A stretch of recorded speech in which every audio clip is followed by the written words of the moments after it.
இன்று இந்த கலந்துரையாடலை மேற்கொண்டிருக்கின்ற இலக்கிய வழி அமைப்பிற்கும் கலந்துரையாடலை நெறிப்படுத்தி கொண்டிருக்கின்ற திருவாளர் அகில் அவர்களுக்கும் மேலும் இந்த வாழ்ந்தும் மறைந்தும் நம்முடைய நினைவுகளிலே இன்றும் நிலைத்திருக்கின்ற ஒரு பெருமகனார் உண்மையிலே கலாநிதி கலாமணி சார். அப்போ அவருடைய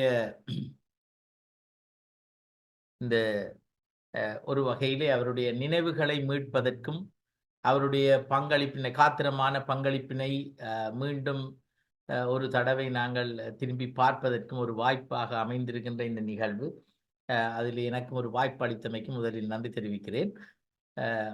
நான் ஒரு கலாமணி சார் பற்றிய இந்த பார்வையினை ஒரு முறை சார்ந்த ஒரு விமர்சனமாக அல்லாமல் அவரோடு ஒன்றாக பழகிய அல்லது அவரோடு அரங்கிலே ஒன்றாக தோன்றிய ஒரு சக நடிகனாக பார்ப்பது கூடிய அளவிற்கு இயற்கையானதாக இருக்கும், அதாவது நடைமுறை சார்ந்ததாக இருக்கும் என்று கருதுகிறேன். ஆனபடியால் என்னுடைய கண்ணோட்டம் அந்த வகையிலே அமைகிறது.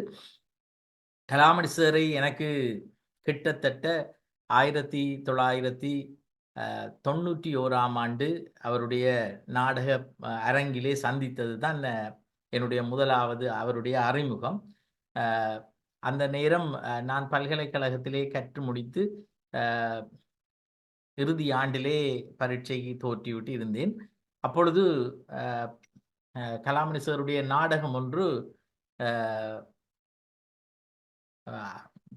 மாலுசந்தி பிள்ளையார் கோவில், வடமராட்சியிலே மாலுசந்தி பிள்ளையார் கோவிலே மேடியேற்றப்படுவதாக இருந்தது.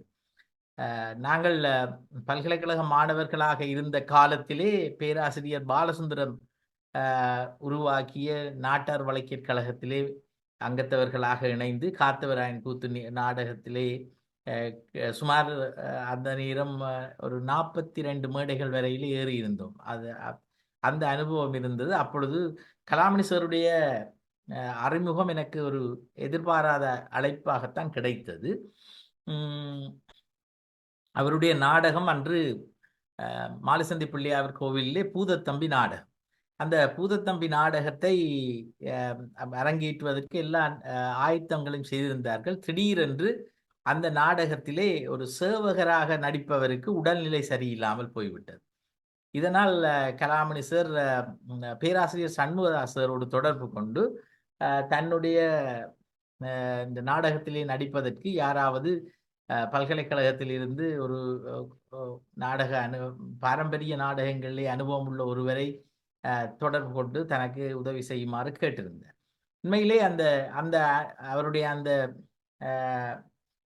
சந்திப்பு எனக்கு மிக வாய்ப்பாக அமைந்தது. இன்று ஈழத்திலே நாடக துறையிலே, அதாவது குறிப்பாக எங்களுடைய மரபு வழி நாடகங்களை பற்றி பாரிய சவால்கள் எங்களுக்கு உள்ளன. பாரியளவு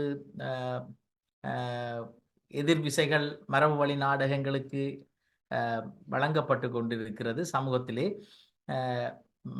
அதற்குரிய மேடையாற்றங்களும் பெருத்த சவால்களுக்கு மத்தியிலே தான் இடம்பெற்று கொண்டிருக்கின்றன. அவ்வாறான சூழ்நிலையில் ஒரு முனைப்பான கலைஞர் ஒருவரை அன்றைய தினம் எனக்கு சந்திப்பதற்கான வாய்ப்பு முதலில் கிடைத்தது என்று நான் சொல்லிக் கொள்வதிலே மகிழ்ச்சி அடைகிறேன்.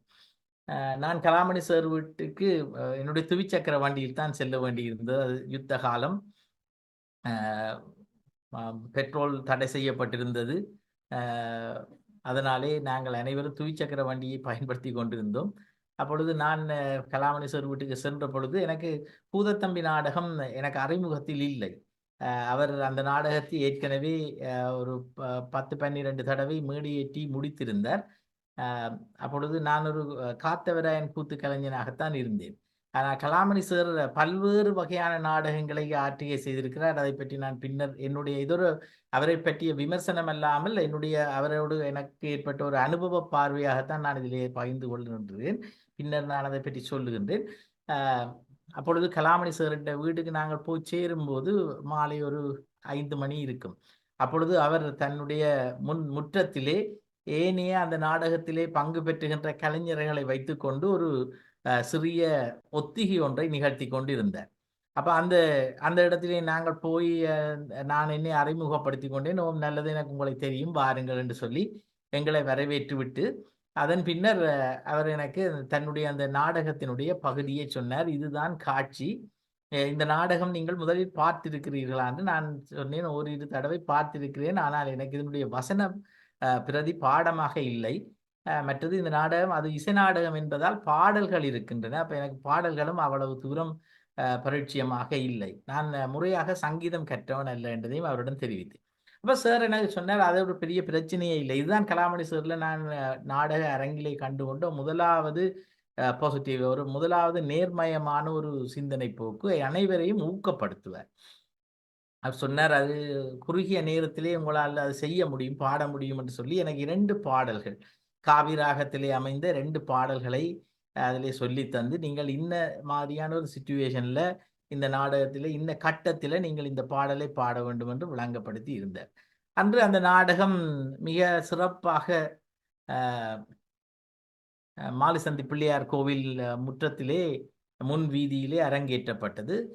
பெரும் மகிழ்ச்சியான செயற்பாடாக அது இருந்தது. ரசிகர்களிடையே பெரிய பாராட்டை பெற்றது.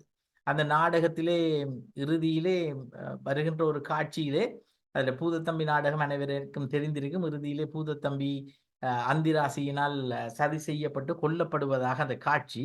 அது அந்த காட்சியிலே கலாமணி சார் நடிக்கும் போது ஒரு பாடல் ஒன்று பாடுவார். அந்த அந்த சேவகராக அந்த இடத்திலே அந்த பூதத்தம்பியை வெட்டுவதற்கு என்னையும் என்னுடைய இன்னொரு நண்பர் ஒருவர் அவருமாக சேர்ந்துதான் அந்த காட்சியை செய்திருந்தோம். அப்பொழுது அவருடைய நாங்கள் வினாவுவோம் அந்த நாடகத்திலே, முதலியாரே நாங்கள் உங்களை கொல்ல போகிறோம், அதற்கு மரண தண்டனையை நிறைவேற்றப் போகிறோம், அரச கட்டளை, உங்களுக்கு ஏதாவது சொல்ல வேண்டியிருந்தால் சொல்லிவிடுங்கள். அப்பொழுது அவர் ஒரு அழகான பாடல் ஒன்று அதிலே, இந்த சிந்து பைரவி ராகத்திலே, சீர்பெருகு நல்ல நகர் புவிநாயக முதலி பெற்ற மைந்தன் என்றதற்கு நான் அழுவேனோ என்று சொல்லி ஒரு பாடல் ஒன்று பாடுவார். அப்ப அந்த பாடல் கலாமணி சார் பாடும் பொழுது அந்த அரங்கின் முன்னால் இருந்த முழு ரசிகர்களும், பெரும்பாலும் அந்த முன்பகுதியிலே குழந்தைகள், பெண்கள் தான் அதிகம் அமர்ந்திருந்தார்கள். அனைவரும் தங்களுடைய கண்களை துடைத்து கொள்ளுவதை நான் காணக்கூடியதாக இருந்தது. அவ்வாறு ஒரு நாடக அரங்கில் இருந்து அந்த வகையான ஒரு பிரதிபலிப்பை ரசிகர்களிடம் பார்க்கக்கூடிய முதலாவது சந்தர்ப்பமாக எனக்கு அது அமைந்தது.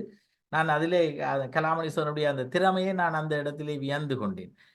மிகவும் உணர்வு பூர்வமான நடிப்பை அதில் வெளிப்படுத்தி இருந்ததாலே அந்த சபை அவ்வளவு தூரம் அந்த நாடகத்தை நோக்கி இழுக்கப்பட்டிருந்தது.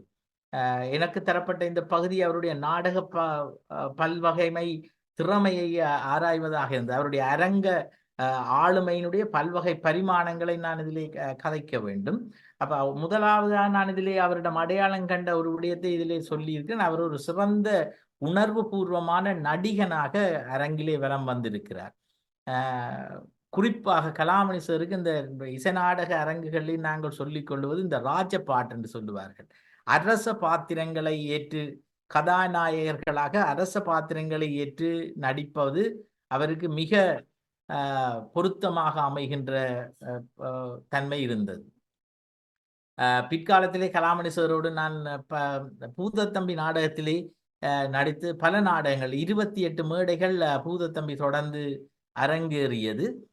அந்த நாடகங்களில் நான் தொடர்ந்து நடித்திருக்கிறேன் கலாமணி சாரோடு. அது ஒரு கட்டத்திலே அந்த நாடகத்திலே அவரோடு நடித்த பல கலைஞர்கள் இப்பொழுது இல்லை.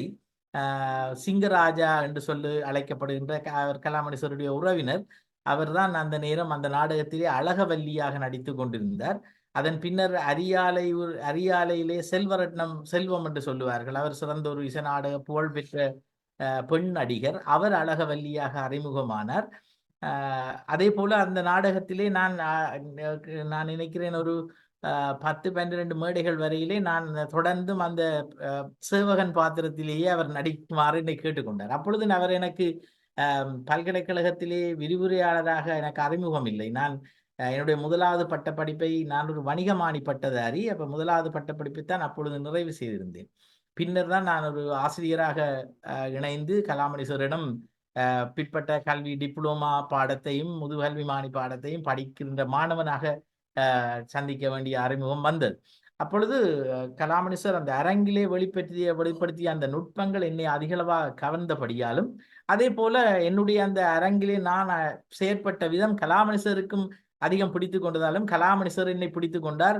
அதன் பிறகு அவர் அரங்கேற்றிய அனைத்து மேடைகளிலும் ஏதோ ஒரு வகையிலே நான் உள்வாங்கப்பட்டிருந்தேன். நானும் என்னுடைய சக நண்பர் விமலநாதன் அவரும் நாங்களும் ஒரே நாடக குழுவிலே பல்கலைக்கழகத்திலிருந்து வெளியேறியவர்கள்.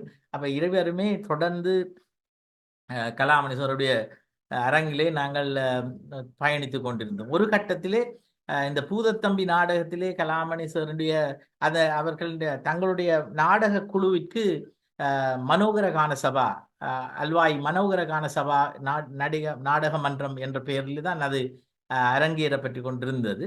அந்த மனோகர கான சபாவிலே நானும் இணைக்கப்பட்டேன் ஒரு வகையிலே நடிகனாக. அதன் பின்னர் அந்த மனோகர கான சபாவின் நாடக குழுவிலே அந்த பூதத்தம்பி நாடகத்திலே பிரதானமான வில்லன் பாத்திரமேற்று நடித்து கொண்டிருந்தவர்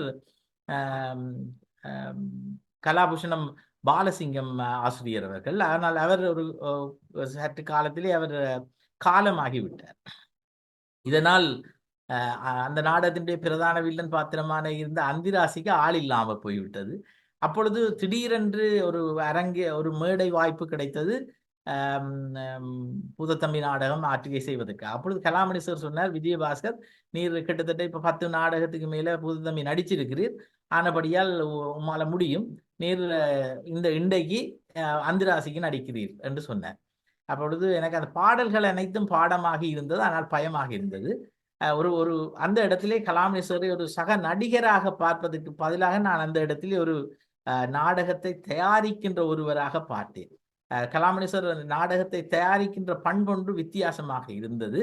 அவரிடம் நாடகம் சார்ந்த வேறு விதமான திறமைகளிலே அந்த ஒன்று அனைத்து கலைஞர்களையும் அவர்களுக்குரிய பாத்திரங்களை பொருத்தமாக கண்டறிந்து எப்படி ஒப்படைப்பது, அவர்களை எவ்வாறு பயிற்றுவித்து அரங்கிலே நிறுத்துவது என்பது பாரம்பரிய கலைகளை பொறுத்தவரையிலே ஒரு பெரிய சிக்கலான விடயம். ஏனென்றால் உங்களுக்கு தெரியும், பாரம்பரிய கலை மேடைகளிலே ஊர் கலைஞர்களுடைய ஆதிக்கம் இருக்கும். அவருக்கு அந்த பாத்திரம் பொருத்தமோ இல்லையோ, ஆனால் அவருக்கு அந்த பாத்திரத்தை கொடுத்தே ஆகணும் என்ற பிரச்சனைகள் கூட வரும். சில சந்தர்ப்பங்களிலே சில வேடிக்கையான நிகழ்வுகள் கூட நடைபெறுவது உண்டு. ஆனால் அதையும் தாண்டி கலாமணி சார் நாடகத்திலே ஒரு ஒழுக்கத்தை உருவாக்கி இருந்தார்.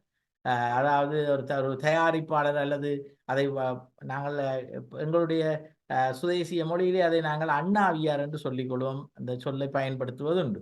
ஒரு அண்ணாவியாருக்கு கட்டுப்பட்டு அனைவரும் ஒரு கூட்டி செய்வாக அவரால் வழங்கப்படுகின்ற பாத்திரங்களை செயற்படுகின்ற ஒரு அவ்வாறான ஒரு மேடை ஆட்சியினை கலாமணி சாரால வெற்றிகரமாக தாவிக்கக்கூடியதாக இருந்தது. அடுத்து கலாமணி சாருடைய நாடக ஆற்றல் சார்ந்து நாங்கள் பார்க்கும் பொழுது அதிக அளவுக்கு அவர் இசை நாடகங்களிலே தான் கூடிய அளவுக்கு தன்னுடைய புலமையை வெளிப்படுத்தி கொண்டிருந்தார். காத்தவராயன் கூத்து அல்லது வடமோடி கூத்து அல்லது அதே போல வசன நாடகங்கள் என்று பல்வகையிலே அவர் தன்னை ஈடுபட்டு இருந்தாலும் அவருடைய அந்த விசேட நிபுணத்துவத்தை நான் காணக்கூடியதாக என்னுடைய பார்வையிலே காணக்கூடியதாக இருந்தது இசை நாடகத்திலே தான். இந்த இசை நாடகத்திலே கலாமணி சாருக்கு சில சிறப்பான ஆற்றல்கள் இருந்தது. உண்மையிலேயே அந்த மரபு வழி இசை நாடகங்களுடைய ஒரு கல்வி பாரம்பரியம் ஒன்று உண்மையிலேயே எங்களை அறியாமல் தொடர்ந்து கொண்டிருக்கிறது. அது காலாதி காலமாக எவ்வாறு அடுத்தடுத்த பரம்பரைகளுக்கு இந்த மரபு வழி கலைகள் கற்பிக்கப்படுகின்றன, ஒரு நிறுவனமயப்படுத்தப்படாத மறைவான நிலையிலே ஒரு செவி வழியாக குடும்ப உறவுகளுக்கு ஊடாக சமூக உறவுகளுக்கு ஊடாக இந்த கலை பரிமாற்றம் பெற்று வருகிறது தொடர்ந்து அடுத்தடுத்த சந்ததிகளுக்கு. அது அவ்வாறான ஒரு நீடித்த பாரம்பரியம் இருக்கிறது. அதிலே குறிப்பாக நாங்கள் அவதானிக்கக்கூடிய ஒரு விடயமும் இருக்கிறது. இந்த பாரம்பரிய கலைகளை பெரும்பாலும் ஆற்றுகை செய்பவர்கள் குடும்ப ரீதியாக அந்த கலையோடு தொடர்புடைய, அதாவது தந்தை ஒரு நாடக கலைஞராக இருந்து மகன் ஒரு நாடக கலைஞராக உருவாக்கம் பெறுவது போன்ற தன்மைகள் அதிகம் காணப்படும். இந்த பொதுவாக இந்த ஈழத்து கூத்து கலைகளிலே அந்த குடும்ப ரீதியான ஈடுபாடுன்றது அதிகம். அந்த வகையிலே தன்னுடைய தந்தையார் இடமிருந்து தம்பி ஐயா அண்ணாவியர் கலாமணி சாருடைய தந்தையார் அவரிடமிருந்து கலாமணி சார் இந்த நாடக கலையை கற்றுக்கொண்டிருந்தது சில சிறப்பான பண்புகளை வழிகாட்டின. கலாமணி சாருடைய தந்தையார் தம்பி ஐயா அவர்கள் ஒரு சிறந்த பெண் பாத்திரம் ஏற்று நடிக்கின்ற நடிகர். அந்த காலத்திலே நாங்கள் அவரை நேரே பார்க்க முடியாவிட்டாலும் அவருடைய அந்த சில ஆக்கங்களை பற்றிய ஏனைய கலைஞர்கள் கலந்துரையாடுவது எங்களுக்கு தெரியக்கூடியதாக இருந்தது. அந்த அவருடைய காலத்திலே அவருக்கு பக்கவாத்தியம் வாசித்த ஜோன் கவாஸ், அதே போல பழைய சரவணமுத்து மாஸ்டர், இது போன்ற பக்கவாத்திய கலைஞர்கள் எல்லாம் அதை சொல்லுவார்கள். அப்படி அந்த பழைய நாடக புகழ்பெற்ற நாடக கலைஞர்களாக இருந்த வைரமுத்து இவர்கள் போன்ற நற்குணம் போன்ற பல நடிகர்களோடு அவர் இணைந்து நடித்த அந்த காட்சிகள் எவ்வாறு இருந்த என்று அவர்கள் விமர்சிப்பார்கள். அந்த பரம்பரையிலே கற்றுக்கொண்ட அந்த நாடக அறிவு கலாமணி சாருக்கு பல பரிமாணங்களிலே சில பலத்தை மேடையிலே கொடுத்தது. உதாரணத்துக்கு சொல்ல போனால் கலாமணி சார் ஒரு நாங்கள் பெரும்பாலும் இசை நாடகங்களை பொறுத்தவரையிலே இந்தியாவினுடைய மதுரகவி பாஸ்கரதாஸ் அல்லது சங்கரதாஸ் சுவாமிகள் போன்ற நாடக ஆசிரியர்களுடைய நாடகங்களைத்தான் அப்படியே பின்பற்றி ஈழத்திலும் அரங்காற்றுகை செய்து கொண்டு வருகின்றோம். சங்கரதாஸ் சுவாமிகள் எழுதிய பல நாடகங்கள் இன்று எங்களுக்கு கைக்கு கிட்டாமல் போய்விட்டன. அவர் சில நூல்களிலே அவர் 42 நாடகங்களை எழுதியதாக கூட சொல்லப்பட்டிருக்கிறது. ஆனால் இன்று ஈழத்திலே எங்களாலே அரங்கிலே ஏற்றப்படுகின்ற நாடகங்கள் தொகை மிக குறைவு. அப்ப கலாமணி சாரிலே சில ஆற்றல் இருந்தது. ஒரு நாடக தயாரிப்பாளர் என்ற ரீதியிலே எங்களையும் தூண்டுவித்து ஒரு கட்டத்திலே சொன்னார், பவளக்கொடி அப்படி என்ற ஒரு நாடகம் இருக்கிறது, இது மிக பிரபலமான நாடகம், அதனுடைய பிரதியை எடுக்கக்கூடியதாக இருக்கிறது, ஆனால் அதனுடைய பாடல்கள் அறிமுகமாக இல்லை. அப்பொழுது நானும் கலாமணி சாரும் என்னுடைய நண்பர் விமலநாதனுமாக பழைய அந்த நேரம் மிக மூத்த நாடக கலைஞர்களாக இருந்த பலர், வடிவேலு, VN செல்வராஜா, சந்திரா, சரவணமுத்து சந்திரா, சரவணமுத்து போன்ற பல அவர்கள் இப்பொழுது இல்லை, பல முதியவர்களாக அந்த நேரம் அவர்கள் இருந்தார்கள். தங்களுடைய 80-90களிலே இருந்த வயதுகளிலே வாழ்ந்து கொண்டிருந்தவர்கள். அவர்களுடைய இடத்திற்கு போய் அந்த பிரதிகளை பற்றி கதைத்தால் அவர்கள் மிக நீண்ட காலத்துக்கு முதல் ஆற்றுகை செய்த அந்த நாடகம், அதை பற்றி எங்களுக்கு இப்படித்தான் இந்த பாட்டு என்று சொல்லி பாடி காட்ட. அப்பொழுது இதை போல நவீன வசதிகளும் எங்களிடம் இருக்கவில்லை. அதே மாதிரி யாழ்ப்பாணத்திலும் யுத்த சூழ்நிலையால் அவற்றை ஒலிப்பதிவு செய்வது என்பது பழைய கேசட் போட்டு நாங்கள் ரெக்கார்டர்ல பதிந்து கொண்டு வந்து கலாமணி சார் அவற்றை கேட்டு பிறகு அவற்றை பாடம் பண்ணி மற்றவர்களுக்கு கற்பித்து நாங்கள் அந்த பவளக்கொடி நாடகத்தை முதலாக அரங்கேற்றினோம். இந்த பவளக்கொடி நாடகம் முதலிலே நெல்லண்டை பத்திராளி கோயிலே கலாமணி சார் முன் அர்ச்சுனனாக பாத்திரமேற்க அந்த நாடகம் அரங்கேற்றப்பட்டது. அது மிக வரவேற்பை பெற்றது. அந்த நாடகத்திலே பக்கவாத்தியம் வாசித்த ஒரு மிக பெருங்கலைஞர் ஜோன் கவாஸ் அவர் அந்த நாடகத்தை பார்த்துவிட்டு கண்கலங்கியபடி சொன்னார், மிக நீண்ட காலத்துக்கு பிறகு இந்த நாடகத்தை நான் இப்படி ஒரு தரத்திலே பார்க்கிறேன் என்று அழுது கொண்டு சொன்னார். அவ்வாறான சில அற்புதமான செயற்பாடுகளை கலாமணி சார் அரங்கிலே ஆற்றுகை செய்திருக்கிறார். அப்ப ஒரு தயாரிப்பாளராக இது போல கலாமணி சாராலே பல நாடகங்கள் அந்த குழுவுக்குள்ளாலே அரங்கேற்றப்பட்டிருக்கிறது. அவருடைய பிரபலத்தை பெற்று தந்த நாடகங்களே பூதத்தம்பி, அதை விட பவளக்கொடி, சத்தியவான் சாவித்திரி, கோவலன் கண்ணகி, அதே போல பின்காலத்திலே அவர் தன்னுடைய மாணவர்களை வைத்து சதி சுலோச்சனா, இது போன்ற பல நாடகங்களை அவர் பழக்கி அரங்கேற்றி இருக்கிறார். இவைகள் அனைத்துமே சங்கரதாஸ் சுவாமிகளுடைய எழுத்திலே வந்தவை. ஆனால் இன்று இந்த நாடகங்கள்ல சாருடைய மறைவுக்கு பிறகு ஓரளவுக்கு அந்த ஆற்றுகை செய்கிற கலைஞர்கள் இன்னும் அந்த காலத்தில் இருந்தவர்கள் அறவே அற்று போகின்ற ஒரு சூழல் இருக்கிறது. மற்றது இப்ப தற்பொழுது உள்ள பழக்க வழக்கங்கள் அல்லது மற்ற ஏனைய பொழுதுபோக்கு சாதனங்களுடைய வருகை, மக்களுடைய பயன்பாட்டினுடைய எல்லாமே இவற்றுக்கான ஒரு ரசிகர் கூட்டத்தை அரங்குகளிலே நன்றாக குறைத்து விட்டது. அது பெரும் சவாலாக இருக்கிறது. ஆனால் கலாமணி சார் காலத்திலே அது அந்த சில அவ்வாறான முனைப்பு மிக்க நாடக கலைஞர்களால் தான் அது இன்று வரை இது உயிர் வாழ்ந்து கொண்டிருக்கிறது என்றும் சொல்ல முடியும். அதே போல கலாமணி சாரிடம் இன்னும் ஒரு சிறப்பான ஆற்றல் இருந்தது, அவருடைய ராக சுத்தம். அவர் கர்நாடக சங்கீத பாடல்களை, இசை நாடகத்திலே வருகின்ற பாடல்கள் அனைத்துமே கர்நாடக சங்கீத பாடல்களாகத்தான் அமைந்திருக்கும். பாடல்களை மிகுந்த சுருதி சுத்தம், ராக சுத்தத்தோடு பாடுவார், நன்றாக ஆலாபனை செய்வார். அது அவருக்கு கிடைத்த ஒரு கொடை என்று கூட நாங்கள் பாராட்டி கொள்வதுண்டு. அவர் சிலவேளை அவர்கள் நாங்கள் மேடையிலே சக நடிகர்களாக தோன்றும் போது அவர் பாடுவதை நாங்கள் மேடையிலே நின்று ரசிப்பதுண்டு. நாடகத்தை மேடையிலே சக நடிகர்களாக நின்று கொண்டே ரசிப்பதுண்டு. மிக அற்புதமாக பாடுவார்.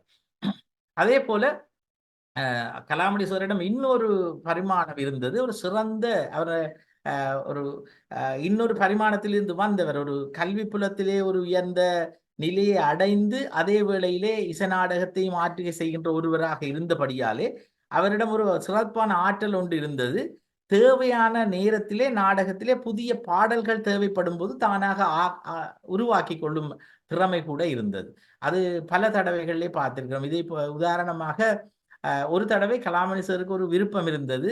தன்னுடைய தந்தையார் பழைய நாடகங்களிலே பெண் வேஷம் எடுத்து நடித்திருந்தார். தானும் ஒரு முறையாவது ஒரு பெண் வேஷத்திலே நாடகம் ஒன்றிலே தோன்ற வேண்டும்.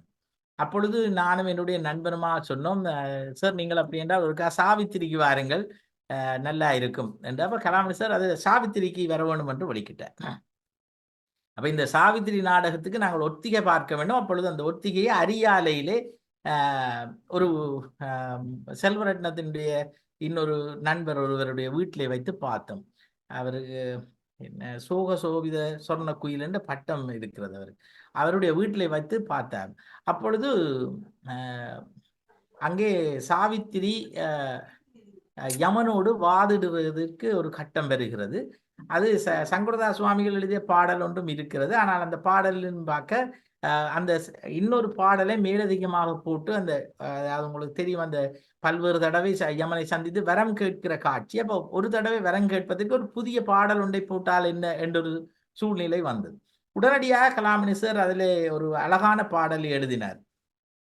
அதாவது அதிக நேரம் எடுக்கவில்லை. அந்த ஒத்தியை நடந்து கொண்டிருக்கும் போதே மிக எளிமையாக டக்கண்டு எழுதிவிட்டார். அவர் எழுதி போட்டு எழுதியது மாத்திரமல்ல, உடனே அதன் ராகத்தை சொல்லி அது சக்கரவாக ராகம், இந்த பாடல் இப்படித்தான் அமைய வேண்டும் என்று சொல்லி பாடி அதற்கு பிறகுதான் ஹார்மோனி வித்வானுக்கு அதை பாடி காட்டினார். அந்த பாடல் இப்பவும் எனக்கு ஞாபகம் இருக்கிறது. இப்படியாக இருக்கும் அந்த பாடல். நாதன் உயிர் தாரும் ஐயா, நாடினேன் கண் பாரும் ஐயா. இது மாதிரி சக்கரவாகராகத்தில் அந்த பாடலை அவர் இயற்றி, அந்த முழுமையான பாடல், அது ஒரு 5 நிமிடம் தொடர்ந்து போகக்கூடிய ஒரு பாடல்.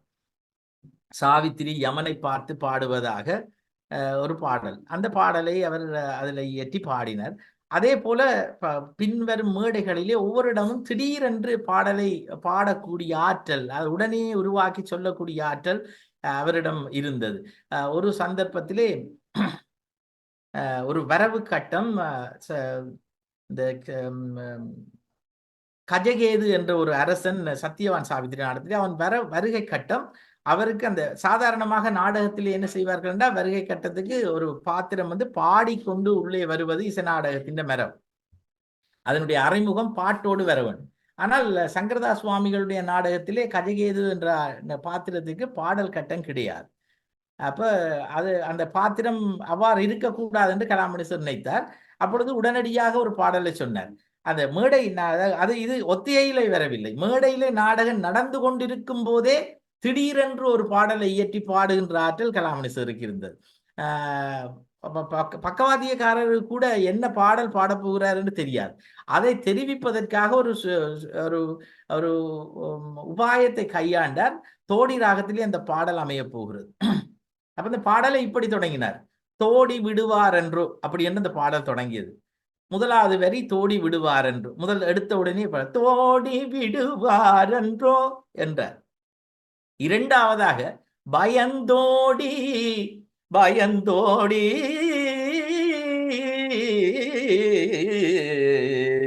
பயந்தோடி விடுவார் என்றோ, இரண்டாவது வரி வந்தது. நான் எதிர் வந்து நின்றால் பயந்தோடி விடுவார் என்றோ, மூன்றாவது வரி வந்தது. நான்காவது வரி எதிரிகளும் நான் எதிர் வந்து நின்றால் பயந்தோடி விடுவார் என்றோ. இது திருப்பவும் பாடினார். முழுவரியும் உண்மையாக இந்த பாடலுடைய முழுவரியும் எத்துணையாகிய எதிரிகளும் நான் எதிர் வந்து நின்றால் பயந்தோடி விடுவார் என்றோ என்று பாடல் முதலாவது வரி இருக்கு. அப்ப இது ஒரு அற்புதமான வேலையா இருந்தது என்றால் அன்று மேடையிலே தான் இந்த நாடகம் நடந்து கொண்டிருக்கின்ற, அதாவது ரியலாக அது நடந்து கொண்டிருக்கிற நேரம் ஒரு பாடலை உருவாக்கி உடனேயே மேடையில அதுக்கு ராகத்தை உருவாக்கி பக்கவாத்தியக்காரருக்கு வசதி அளிக்கும் விதமாக பாடலிலே வரிகளையும் அதுக்குரியதாக போட்டு மிக சமயோசிதமாக பாடக்கூடிய ஒரு ஆற்றல் மிகுந்த ஒரு இசைநாடக கலைஞராக கலாமணி சார் இருந்தார். அதுக்கு பிறகு இந்த பாடல் ஏற்கனவே நான் குறிப்பிட்ட இந்த நாதனுயிர் தாருமையா என்ற பாடல் கூட அதே போல இந்த தோடிராக பாடல், இந்த பயந்தோடி விடுவார், அது ஒரு வில்லன் பாத்திரம் பாட வேண்டிய பாடல். அதாலே அது ஒரு இறைவணக்க பாடலாக இல்லாமல் அது வித்தியாசமான பாடலாக வரணும் என்று அதை உருவாக்கியிருந்தார். அந்த அளவுக்கு அந்த பாடல் பிறகு அந்த காலத்துக்கு பிறகு அந்த அரங்கிலே அதே நாடகத்தை ஆற்றிய செய்த மிக பிரபலமான கலைஞர்கள் பலர். இந்த நாதனுயிர் தாரும் ஐயா பாடலை சாவித்திரியாக வந்த செல்வரண்டம் பாடியிருக்கிறார். தைரியநாதன் தன்னுடைய அரங்குகளிலே தொடர்ந்து பாடுவதை நாங்கள் பல தடவை கேட்டிருக்கிறோம். ஆகவே இந்த இசநாடக பாடலை உருவாக்கி ஒரு புதிய ஆக்கத்தை தரக்கூடிய ஆற்றல் கூட கலாமணி சாருக்கு இருந்திருக்கிறது. பல நாடக மேடைகள் உண்மையிலே அவருடைய பல்கலைக்கழகத்திலே வகித்த விரிவுரையாளர் பதவிக்கும் இந்த இசநாடக ஆற்றிகைக்கும் இடையிலே பெருத்த ஒரு நெருக்கீடு உள்ள ஒரு துறையாக இது இருந்தது. ஏனென்றால் இசநாடகம் கோவில்களிலே ஆற்றுகை செய்வது என்பது மிக சிரமமானது. முழு இரவு கோவிலே நாங்கள் தங்க வேண்டும் நாடகம் போடுவதற்காக, வீடுகளுக்கு தூரத்தில் இருக்கிற கோவில்களிலே.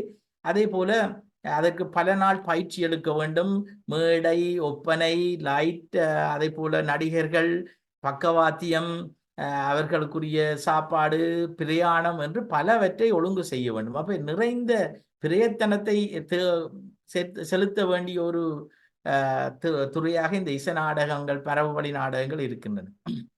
ஆனால் தன்னுடைய பல்கலைக்கழக செயற்பாடுகளுக்கு மேலதிகமாக பல்கலைக்கழக விரிவுரையாளர் என்றால் நிறைய அவர் தன்னுடைய தொழிலுக்காக நிறைய நேரத்தை அர்ப்பணிப்பு செய்து தன்னுடைய தயாரிப்புகளை செய்ய வேண்டும். ஆனால் அதையும் தாண்டி அவற்றை ஒரு புறம் ஒதுக்கி வைத்து விட்டு இந்த இசைநாடக அரங்கிற்காக மிக காத்திரமான ஒரு பங்களிப்பை கலாமணி சார் வழங்கியிருந்தார். நாங்கள் இசைநாடகத்தை ஆற்றிய செய்வது என்பதிலே மிகப்பெரிய சிரமங்களை அந்த நேரத்தில் எதிர்கொண்டிருந்தோம். எனக்கு இப்போ ஞாபகம் இருக்கிறது, ஒரு நிஜமாக நடந்த ஒரு சம்பவம். ஒரு ஒரு காரிலே ஒரு நாடகத்திற்கு, அது அந்த A40 என்று அழைக்கப்படுகின்ற ஒரு பழைய கார், அந்த நேரம் அதுதான் கிடைத்தது. பெட்ரோல் கிடையாது, அந்த கார் மண்ணெண்ணெயில தான் இயங்கும். சாதாரண ஒரு பிளாஸ்டிக் கேனிலே மண்ணெண்ணெய், 5 லிட்டர் கேனிலே மண்ணெண்ணெயை டிரைவருக்கு மற்ற முன் சீட்ல கீழே வச்சு அதுக்குள்ளாலே ஒரு குழாயை விட்டு காரின் போனட்டுக்குள்ளாலே அதை விட்டு அதை என்ஜினுக்கு கொடுத்திருப்பார்கள். அதுல அப்படி ஸ்டார்ட் பண்ணி தான் அந்த கார் ஓடும். அதுலயே 9 பேர் வடமராட்சி அல்வாயில இருந்து கச்சாய் அம்மன் கோவிலிலே நாடகம் போடுவதற்காக போக வேண்டியிருந்தது. அவ்வளவு நெருக்கீடான சூழ்நிலை. அப்படி போய்கொண்டிருக்கும் போது அந்த 9 பேர் அந்த காருக்குள்ள நசிப்பட்டு ஆளிட ஒருவருக்கு மேல மடியில இருந்து போறார்கள். 2 பேர் சிறுவர்கள், மிச்சம் டிரைவர் உட்பட மிச்சாக்கள் வளர்ந்தவர்கள். 3 பேர் சிறுவர்கள், மிச்சாக்கள் வளர்ந்தவர்கள். அப்ப ஒரு மாதிரி அதை நசிப்பட்டு போய்கொண்டிருந்தார்கள். அந்த காரடே மேல் ஹூட் வரைக்கும் எல்லா பொருட்களும் ரப்பி இருந்தது. 9 பேர்ல 2 மாத்திரம் பின்னாலே சைக்கிள்ல போக வேண்டிய சூழ்நிலை இருந்தது. அதுக்கு ஏற்ற மாதிரி காரை மெல்ல மெல்லமாக அவர்களையும் சேர்த்து இழுத்து கொண்டு ஒரு மொத்தம் 9 நடிகர்கள். அப்ப காருக்குள்ளே இருந்தவர்கள் மண்ணெண்ணெய் கேனை தட்டி ஊத்தி விட்டார்கள். சன நெரிசலாலே தட்டி ஊத்தி விட்டார்கள். அப்போது கார் இடையிலே நின்று விட்டது. அதற்கு பிறகு பின்னாலே சைக்கிள்ல வந்தவர்கள் தான் கொடிகாமம் வரை சென்று மண்ணெண்ணெய் திருப்பி வாங்கி கொண்டு வந்து காரை ஸ்டார்ட் பண்ணி போய் சேர்ந்தவன். அப்ப அந்த அவ்வளவு நெரிசல், அந்த அளவு சிரமத்தையும் எதிர்கொண்டு அந்த நாடகத்துக்கு போய் அங்க கச்சாய்க்கு போகும்போது நேரம் கிட்டத்தட்ட 11:30-12 மணி ஆகிவிட்டது. ஏனென்றால் இவ்வளவு தடங்களையும் தாண்டி அங்கு நாடகத்தை பார்ப்பதற்காக காத்து கொண்டிருந்தவர்கள் மிக அந்த நாடகத்தை ஒழுங்கு செய்தவர்கள் மிக சந்தேகமான நிலைக்கு வந்து விட்டார்கள், நடக்குமா இல்லையான்னு. அவ்வாறான சூழ்நிலையிலும் அங்க போய் அந்த நாடகத்தை போன பிறகுதான் அவர்களுக்கு மிக மகிழ்ச்சி. அதுக்கு பிறகு அந்த நாடகத்தை நிகழ்த்தி வந்தது நினைவிருக்கிறது எனக்கு சாருடைய. அந்த நாடகத்திலே அந்திராசியாக மறைந்த நடிகர் நாடகத்திலும் நற்குணம் நடித்திருந்தார். அப்பொழுது அந்த அந்த ஒரு ஒரு கார்ல 7 பேர், பின்னால் 2 பேர் சைக்கிள்ல போய் வடமராட்சியிலேருந்து சைக்கிள்ல 2 பேரை இழுத்து கொண்டு பின்னால் அவற்றை வேகத்துக்கு கார் ஓடணும். அவ்வளவுக்கு நெருக்குவாரமான நிலையிலே போய் நாடகத்தை போடுறது அளவுக்கு ஒரு பல்கலைக்கழக விரிவுரையாளர் என்றதையும் தாண்டி அந்த கலையை நேசித்ததாலே அதுல ஈடுபாடு கொண்டு எங்களோடு பயணித்து வந்தவர் கலாமணி சார். அப்ப அது ஒரு உண்மையிலேயே இந்த ஈழத்து இசை நாடக துறைக்கு அவர் செய்த ஒரு மகத்தான சேவையாக பார்க்க வேண்டும். இன்று வரையிலே இந்த இசை நாடகம் ஓரளவுக்கு அழியாமல் எங்களுடைய கலாச்சார வடிவம் ஒன்றாக, கலை வடிவம் ஒன்றாக இன்றும் நிலைக்கிறது என்றால் அதற்கு கலாமணிசருடைய பங்களிப்பு மிக காத்திரமானது. பிற்காலத்தில் அவர் யாழ்ப்பாண பல்கலைக்கழகத்தினுடைய நாட்டார் வழக்கியல் கழகத்தின் தலைவராக அவர் இணைந்து கொண்டார். அவருடைய தலைமையிலே பிறகு நாட்டார் வழக்கியல் கழகம் சுமார் 750 நாடகங்களுக்கு மேல் ஆற்றுகை செய்து விட்டது. அரங்க ஆற்றுகை, நாடகங்கள் அல்ல, 750 அரங்க ஆற்றுகைகள் செய்து விட்டது.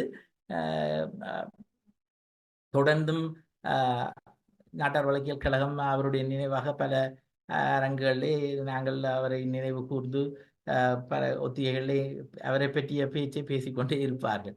இவ்வாறு ஒரு அருமையான கலைஞர். அவருடைய கல்வி பணி அல்லது அவருடைய தலைமைத்துவம், அவருடைய உளவியல் பணி, அதுகள் எல்லாவற்றையும் நான் பார்க்கவில்லை. எனக்கு அவர் ஒரு கலைஞராக பார்க்க வேண்டும் என்ற சிந்தனையிலே நான் என்னுடைய சொந்த அனுபவங்களை அவரோடு பெற்றுக்கொண்ட பல அனுபவங்களை இதில் பகிர்ந்து கொண்டிருக்கிறேன். இவை ஒரு அவரோடு எங்களுக்கு ஏற்பட்ட பிணைப்பை பகிர்ந்து கொள்வதற்கு ஒரு அருமையான வாய்ப்பை தந்தது. இந்த சந்தர்ப்பத்தை வழங்கிய திரு அகில் அவர்களுக்கும், இலக்கிய வழி அன்பர்களுக்கும், இதில் இணைந்திருக்கின்ற அனைத்து பெரியோர்களுக்கும் என்னுடைய மனமார்ந்த நன்றிகள்.